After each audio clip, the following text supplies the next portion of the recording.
ہم جان بوجھ کے اپنے لیے جہنم کٹھی کرتے ہیں، پھر کہتے ہیں سکون نہیں زندگی میں. کہاں سکون آئے گا؟ کیسے آئے گا؟ ہم نے خود آگ لگائی ہے چمن میں اپنے. جو قیامت کی سزا ہے، میرے نبی پاک علیہ السلام نے فرمایا رب تمہیں سامنے کھڑا کرے گا. اور کس طرح کھڑا کرے گا؟ فرمایا لوگوں کے وجود سے کپڑے اتر جائیں گے، زمین اس طرح دہکے گی جس طرح تانبا زمین پہ رکھا جائے اور آگ جلائی جائے. تانبا دیکھا آپ لوگوں نے؟ یہ بھی گرمی گزری ہے نا، تو فرش پر جب سورج پڑتا تھا تو ننگے پاؤں چلا نہیں جاتا تھا. صحیح کہہ رہا ہوں؟ ننگے پاؤں، بچے کا پیر زمین پہ لگتا تو چیخ اٹھتے ہیں، کہتے ہیں وہ جل گیا پیر. حالانکہ یہ فرش دنیا کے. اور اگر تانبے کے اندر خاصیت ہے کہ اگر کوئی دھات جلدی اور زیادہ گرم ہوتی ہے تو وہ تانبا ہے. میرے نبی نے مثال دی تو اس کی دی جو سخت تھا، فرمایا تانبے کی طرح زمین تپائی جائے گی اور پھر ننگے پاؤں رب تمہیں کھڑا کرے گا. آج سورج کی پشت تمہاری جانب ہے، قیامت میں منہ تمہاری جانب ہوگا. نیزہ آپ نے دیکھا ہوگا، نیزہ ہوتا تھا. فرمایا یہ جو تم نیزے دیکھتے ہو صرف سوا نیزے کے برابر سورج قریب آ جائے گا اور پھر اللہ تمہیں سامنے کھڑا کر کے تم سے سوال جواب کرے گا. اور حضور نے کہہ دیا ہے تو اب کسی نعت خواں کے کہنے سے بات بدل سکتی، کسی پیر کے کہنے سے جملہ بدل سکتا، کسی خطیب کے کہنے سے فکر نہ کرنا وہ سامنے جنت پڑی ہے. اب بات بدل سکتی. خدا کی رحمت پر بھروسہ رکھنا ضروری ہے، نبی پاک کی شفاعت کی امید رکھنا. بولیے. لیکن جو حضور نے بیان کیا ہے اس کو ماننا بھی یہ بھی ضروری ہے. میرے نبی پاک نے فرمایا اللہ تم سے حساب لے گا اور اللہ پوچھے گا، تم نے جواب دینا ہے. حضور کس کس شے کا؟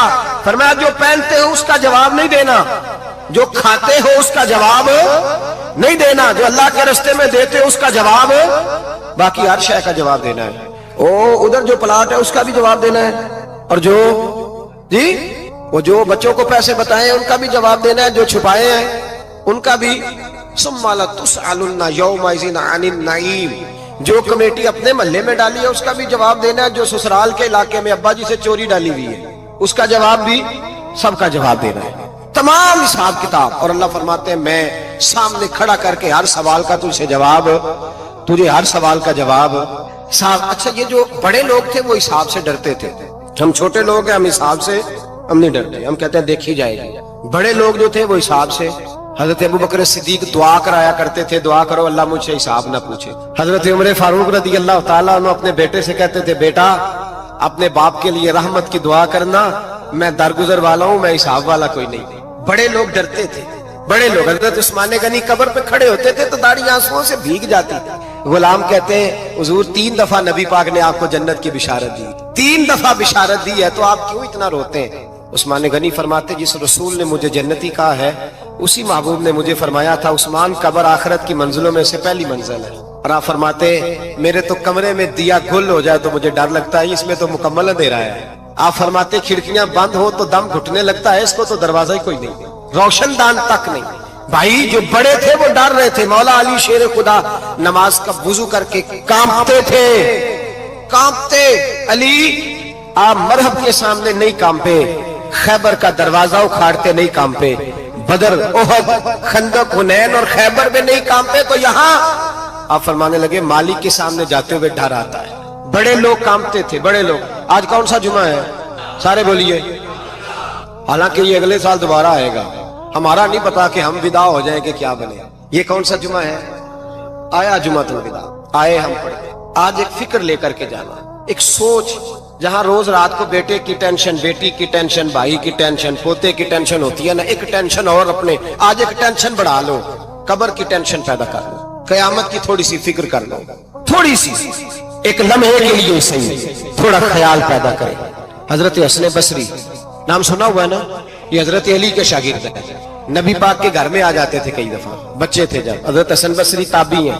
فرماتے خانہ کعبہ میں عمرہ کرنے گیا، طواف کعبہ کر رہا تھا تو بڑا عجیب منظر ہوا، رات کی تنہائی ہوئی. اس وقت کئی دفعہ طواف بند بھی ہوتا تھا، اس لیے کہ رش کم ہوتا تھا تو رات کو سب سو جاتا. کہتے رات ذرا گہری ہوئی تو لوگ اپنا اپنا خیمہ لے کے جاتے تھے. اب تو ہوٹل ہے نا تو خیمے لگتے تھے، لوگ خیمہ لے کے جاتے تھے، جہاں جگہ ملتی تھی خیمہ لگا کے رہتے تھے. فرماتے میں رات کو سویا خیمے میں، ایک دردناک آواز آئی، میٹھی ہے دھیمی ہے پر درد بڑا ہے. کوئی رونے والا رو کے کہتا ہے اللہ حساب قیامت میں مجھ سے نہ لینا، اے اللہ تنہائی میں جتنا مرضی حساب لینا پر لوگوں کے سامنے نہ لینا. اور پھر کہتا ہے اللہ